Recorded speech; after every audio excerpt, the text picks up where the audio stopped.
Okay, I'm going to show you how to embed a Google map into your website. I've prepared a web page right here. It's about Lakeland College, Japan. I've got a picture on here on the left, and I'd like to put the map over here on the right-hand side.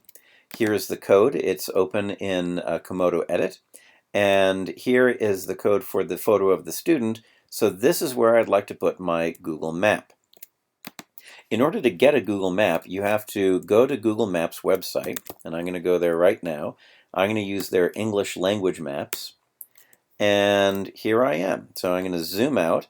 I'm going to go over to Shinjuku, and I'm going to zoom in here, and I'm going to find LCJ. LCJ is right over here, and there we go.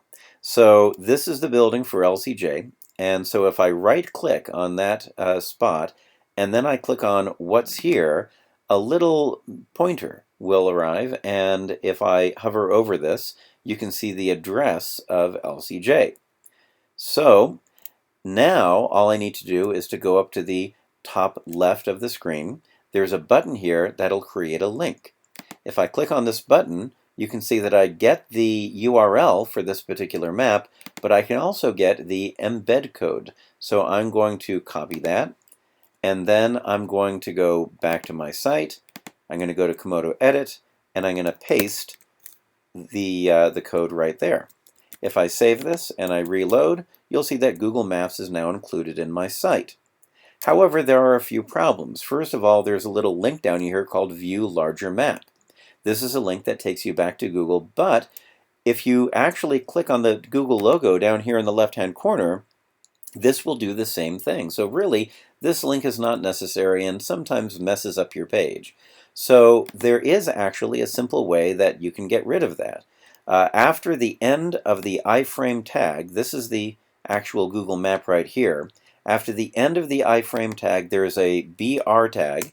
And if you just get rid of everything after the BR tag, then you're getting rid of that link. So if I reload, you can see now there's no link down here and it's not messing up my page anymore. Now the size is not exactly what I want either. I'd like the size to be as tall as this picture on the left. So I'm going to go back to the code, and you'll notice that in the iframe tag we can set the width and the height. So I'm going to set the height to be 375, which is the same height as my image, and I'm going to set the width to be 400 pixels. So I'm going to save that, go back, and now you'll see that my map is a little bit taller, a little less wide, but that's mostly because I don't have the same frame for the photograph on the Google Maps. But that's something that we can change. If we go into our CSS code, then we can see that snapshot, this class that I have here, this is what's giving the frame to the image. If you take a look at the image, you can see that the class is snapshot. So I'd like the same kind of effects for my map, but I don't want to make it into an image. So what I'm going to do is I'm going to give it most of the same qualities, but I'm going to say that this is for the iframe tag. So the iframe is what's used to put the Google map on your page. So this will work, but I also want it to float over on the right side of my page. So now, if we take a look at what we've got, you'll notice that it looks a lot better. This is now very close to what I want. Still not entirely perfect, however. This is an okay map, but I would like to zoom in a little bit more than this. This shows Shinjuku okay, but it doesn't show the school very well. So I'd like to zoom in a bit, and it turns out that it's actually fairly easy to change the zoom.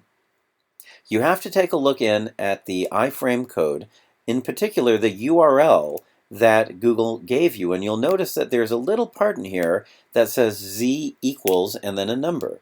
Well, the z is the zoom, and if you change this number to a higher number, it will zoom in more tightly to your location. So now if I reload my page, you'll notice that it's zoomed in much more closely. I can zoom in a little bit more. Let's go from zoom 16 to zoom 19 and see what that does. It'll probably be zoomed in about as far as you can go, and there you go. It says super zoom, but I don't want to zoom in that closely. You could also zoom out. You could say z equals 9, for example, and that'll probably show most of the Tokyo area. That's zoomed out way too much. So I think 16 was a good figure for my zoom. I'm going to put that back in. I'm going to reload, and that is pretty much the map that I want. So that's how you embed and then style and correct the Google Map in your website. You'll notice that now it acts just like a Google Map.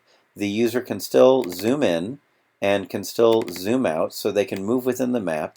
And if they click on the Powered by Google button, it will take them to Google Maps and it'll show them that spot so they can get directions and do other things. And that's how you put a Google Map onto your web page.